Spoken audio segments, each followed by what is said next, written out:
The Appian Way was the pride of the Roman Republic. It was the queen of roads. But in 71 BC, it became something else. It became the longest billboard of human agony in history. For 200 kilometers, from Rome to Capua, the horizon was not made of trees or hills. It was made of wood. 6,000 crosses. 6,000 men. One every 30 meters. If you walked that road, you did not just see the empire's power. You breathed it. You heard it in the rattling of chains and the gasp of dying lungs. This was not a mistake. This was architecture. Rome did not value chaos. Chaos was for barbarians. Rome valued order, and nothing represented order more than the Via Appia. The road was a straight line through the Italian heartland. It was the artery of the Republic. It carried grain, it carried soldiers, and it carried the elite. But after the Third Servile War, the road carried a message. Marcus Licinius Crassus, the man who finally broke the rebellion of Spartacus, was the richest man in Rome. He understood that gold could buy an army, but only terror could buy a future. The survivors of the rebellion were not many, but they were enough. 6,000 men were captured alive. In any other era, they might have been sold back into slavery to recoup costs. But Crassus was not looking for profit. He was looking for a permanent solution. He ordered the crosses to be built. Imagine the logistics. 6,000 upright beams. 6,000 horizontal crossbeams. The amount of timber required would have deforested entire hillsides. This was a massive state project. It required engineers. It required thousands of soldiers to act as laborers. It required a schedule. Crassus did not want the executions to happen in a hidden valley or a dark prison. He wanted the geometry of the road to dictate the geometry of the death. The spacing was deliberate. The Roman historian Appian noted that the prisoners were positioned at regular intervals. This was a mathematical calculation of trauma. As a traveler, you could not look away. If you passed one cross, the next one was already visible in the distance. It was a rhythm, a pulse of suffering that followed you for days. If you were traveling from Rome to Capua, you were never more than a few seconds away from a dying man. The primary audience for this display was not the free citizens of Rome. It was the millions who worked the fields in silence. At this time, nearly 40% of Italy's population was enslaved. The Republic was a powder keg. Spartacus had shown that the slaves could fight. He had shown they could win. Crassus needed to erase that hope. He didn't just want to kill the rebels. He wanted to kill the idea of rebellion. He understood that memory is short, but a road is permanent. By lining the Appian Way, he turned the most public space in the world into a graveyard. He made it so that every slave carrying a load for their master had to look up and see what happened to those who dropped their chains. The message was written in the sky, held up by Roman nails. It said, "Resistance is a choice, and this is the price." The sun rose over the Appian Way on the first day of the great display. The air was still. The wood was fresh. The men were still strong enough to scream. But Rome was patient. Rome knew that the scream was only the beginning. The real power lay in what happened when the screaming stopped. Stay with us till the end for valuable insights. Like, subscribe, and share to support the channel. Before a single nail touched a hand, there was the Verberatio. Rome did not start with the cross. It started with the skin. To the Roman mind, the execution began long before the prisoner reached the road. It began with the systematic dismantling of the human body. This was not an outburst of anger from a tired soldier. It was a legal requirement. The instrument of this policy was the flagellum. It was a short whip, but calling it a whip is a mercy it did not possess. It consisted of several leather thongs, each weighted with jagged pieces of lead or sharpened bone. It was a tool of physics. When swung, the weights provided the momentum to wrap the thongs around the body, and the bone fragments provided the grip to tear the flesh away upon retrieval. The soldiers assigned to this task were specialists. They were taught where to strike to maximize pain without causing a premature death. If the prisoner died during the flogging, the architecture of the Appian Way would fail. A dead body is a carcass. A living body is a warning. Therefore, the Verberatio was a balancing act. They stripped the 6,000 survivors of Spartacus's army. They tied them to low stone posts, forcing their backs to arch, stretching the skin tight. 2 soldiers would stand on either side. They worked in a rhythm, alternating their strikes. The lead weights didn't just bruise the surface, they pulverized the muscles beneath. They exposed the ribs. They turned the back into a map of raw, pulsing tissue. There was no limit to the number of lashes. In Jewish law, there was a cap of 40 lashes to prevent death. Roman law had no such threshold. The only limit was the prisoner's pulse. A soldier was stationed specifically to watch the eyes and the breathing of the victim. If the man fainted, they stopped, not to let him recover, but to revive him so he could feel the next strike. They wanted the prisoner to be shattered before he even saw his cross. Josephus, the historian, described victims of this process as disemboweled by the scourge. He wasn't being poetic. The flagellum could reach around the torso, lacerating the chest and stomach. By the time the 6,000 men were untied from the posts, they were no longer soldiers. They were no longer rebels. They were bleeding, shivering masses of meat. But the process was not over. Once the body was broken, the mind had to be humiliated. The Roman policy was to make the prisoner an active participant in his own destruction. Each man was handed a patibulum, the horizontal crossbeam of the cross. It weighed between 30 and 50 kilograms. For a man whose back had just been turned into an open wound, this weight was a masterpiece of cruelty. The rough would press directly into the lacerated flesh. They were forced to walk. This was the procession. The 6,000 were marched through the streets, through the dust, under the heat of the Italian sun. Every step sent a jolt of pain from the shoulders through the spine. If a man fell, he was lashed until he stood. The goal was to reach the Appian Way with just enough life left to endure the next 3 days.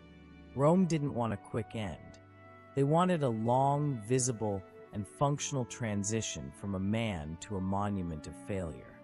The stones of the road were waiting. The upright beams, the stipes, were already fixed permanently into the ground, like a forest of dead trees. The 6,000 were arriving at their final destination, already destroyed, yet only at the beginning of their sentence. The 6,000 were marched through the streets, through the dust, under the heat of the Italian sun. Every step sent a jolt of pain from the shoulders through the spine. If a man fell, he was lashed until he stood. The goal was to reach the Appian Way with just enough life left to endure the next 3 days. Rome didn't want a quick end. They wanted a long, visible, and functional transition from a man to a monument of failure. The stones of the road were waiting. The upright beams, the stipes, were already fixed permanently into the ground, like a forest of dead trees. The 6,000 were arriving at their final destination, already destroyed, yet only at the beginning of their sentence. The Appian Way was now a construction site of human misery. As each man reached his designated spot along the 200-kilometer stretch, the final assembly began. The patibulum, the crossbeam the man had carried on his shredded back, was hoisted up. There is a common misconception that crucifixion was designed to cause death by blood loss. It wasn't. Rome was too efficient for that. If a man bleeds out, he dies in minutes or hours. Rome wanted days. The cross was, in reality, a biological trap designed to turn the simple act of breathing into an unbearable labor. The soldiers worked with a practiced, industrial speed. They did not use thin nails. They used heavy, square-headed iron spikes, about 13 to 18 centimeters long. These were driven through the wrists, or the space between the radius and ulna bones. They did this because the palm of the hand cannot support the weight of a body. The skin would simply tear away. By driving the spike through the wrist, the iron was locked against the bone, ensuring the prisoner remained attached as long as the skeleton held together. Once the arms were secured, the body hung in a V shape. This is where the physics of the cross became lethal. In this position, the entire weight of the body pulls down on the chest cavity. The lungs are forced into a state of permanent inhalation. You can pull air in, but the mechanics of the rib cage make it almost impossible to push the air back out. To exhale, to simply breathe out, the prisoner had to act. He had to push upward. This is why the Romans nailed the feet. It was not an act of cruelty. It was a mechanical necessity for prolonging life. By providing a small wooden block or nailing the feet to the upright stipes, the soldiers gave the victim a step. To get a single breath of oxygen, the man had to push down on the spikes in his feet, scraping his raw, whipped back against the rough wood of the cross, just to lift his torso high enough to let the air escape. Every breath was a choice. Every breath was a trade-off between suffocation and the agony of the iron in the bone. The Roman medical writers, like Celsus, understood this physiology perfectly. They knew that if they wanted to break the display and end the execution quickly, they only had to break the prisoner's legs, a process called crucifixion. Without the ability to push up, the victim would suffocate in a matter of minutes. But for the 6,000 men on the Appian Way, there was no such order. Crassus wanted the lungs to labor. He wanted the travelers on the road to hear the rhythmic, wet gasping of thousands of men struggling for a single liter of air. Under the heat of the Italian sun, dehydration would begin to set in within hours. The tongue would swell.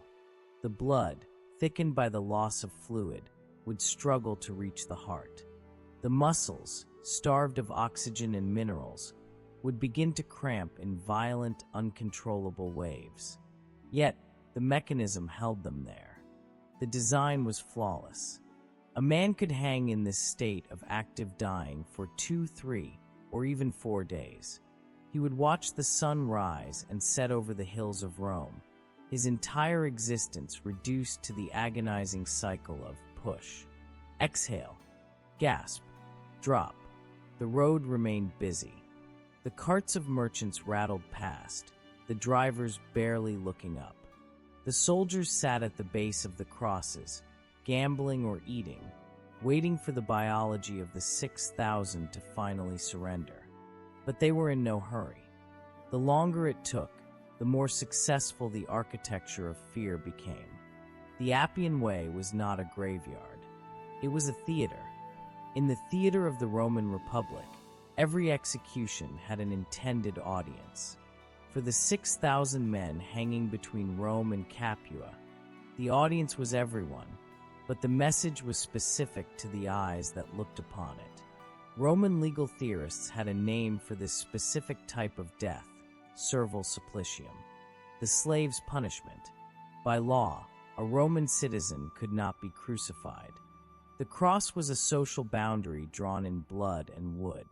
It was designed to dehumanize. When you were placed on a cross, you lost your status as a human being and became a consequence. As the sun beat down on the Appian Way, the road remained open. This is perhaps the most chilling detail recorded by historians like Appian. Trade did not stop. The economy did not pause to mourn. Senators in their horse-drawn carriages passed by the rows of dying men on their way to their luxury villas in the south. Merchants carrying spices and silk from the ports moved their caravans through the forest of crosses. The sound of the road was a mix of commerce and collapse. The creaking of wooden wheels blended with the labored breathing of the 6,000. For the wealthy elite, the sight was a comfort. It was a visual confirmation that their property, the humans they owned, was once again under control. But for the primary audience, the hundreds of thousands of enslaved people who worked the latifundia, great estates, along the road, the sight was a psychological hammer. They had to walk this road. They had to bring water to their masters, lead the livestock, and carry the litter of the rich, all while passing the faces of men they might have known. The spacing of the crosses ensured that the message was unavoidable. If you were an enslaved person walking from one milestone to the next, you were forced to endure a slow-motion horror film. You would see a man in the first stage of crucifixion, still fighting, still screaming. A kilometer later, you would see a man in the second day, silent, skin turning black under the sun, eyes rolled back. Another kilometer, and you would see a body that had finally stopped moving. Crassus was using the landscape to perform a lobotomy on the spirit of rebellion. He knew that the memory of Spartacus's victories was fresh. He knew that for a brief moment, these slaves had felt like men. The Appian Way was designed to erase that feeling. It was a 200-kilometer-long reminder that while a slave might run, the road always leads back to Rome. The travelers did not stop to help. To offer water to a crucified man was a crime against the state. To show mercy was to align oneself with the rebellion. So, the world moved past. The 6,000 were left to die in the most public way possible, yet they were utterly alone. They were surrounded by the noise of a busy empire that had already decided they no longer existed. Rome understood a fundamental truth about power. You do not need to kill every enemy. You only need to make the death of a few so terrifying and so visible that the rest choose the safety of their chains. The Appian Way was the final period at the end of the sentence of the Third Servile War.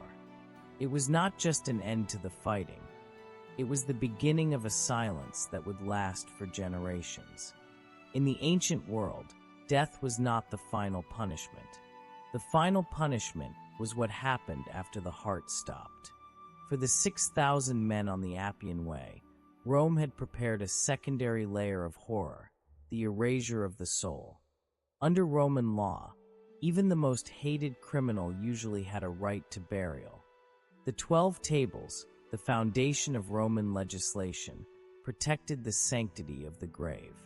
But for the enemies of the state and the rebellious slaves, a different set of rules applied. For them, the cross was not just a place to die, it was a place to be consumed. As the days passed and the summer heat of 71 BC intensified, the atmosphere along the road changed. The smell of trade, spices, wine, and leather was replaced by the thick, sweet stench of decay. This was the signal for the scavengers. The crosses were built low enough to be visible, but high enough to keep the bodies out of reach of family members, if any dared to come. However, they were perfectly positioned for the natural cleaners of the Italian countryside. Vultures, ravens, and crows became permanent fixtures on the crossbeams. Pliny the Elder, a Roman writer, noted the association between execution sites and carrion birds as a simple fact of nature. It wasn't a tragedy to him. It was a biological process. The birds did not wait for the men to die. They targeted the softest parts first, the eyes and the open wounds left by the flagellum. The 6,000 were forced to endure this in silence, their hands nailed, unable to brush away a single wing or beak. This was the ultimate loss of dignity. To the Romans, the sight of a human being being picked apart like a fallen animal was a visual metaphor. It showed that these men were no longer part of the human community. They were other. They were meat. At night, the scavengers changed. Feral dogs and wolves would gather at the base of the stipes, the upright beams. They would fight over whatever fell or whatever they could reach. The soldiers guarding the road did nothing to stop them. Their orders were clear. The bodies must stay on the crosses. In Roman religious culture, a body left unburied was a soul condemned to wander. Without the proper funerary rites, the coin in the mouth, the burning of incense, the placement in the earth, the person could not cross into the afterlife. By denying burial, Crassus wasn't just killing 6,000 men.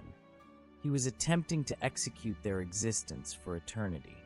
He was telling the slave population that even in death, there would be no peace, no ancestors, and no rest. While the wealthy elite of Rome built magnificent stone tombs along the Appian Way to ensure their names were remembered forever, the 6,000 left no names. No one recorded who they were, where they were from, or what they had dreamed of when they followed Spartacus. They were stripped of their history.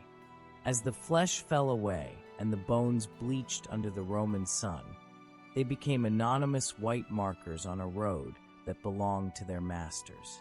The silence of the 6,000 was the loud success of Roman policy. By the time the road crews were finally ordered to clear the crosses weeks later, there was nothing left to bury. The remains were likely swept into shallow, unmarked pits, or simply left to merge with the dust of the road.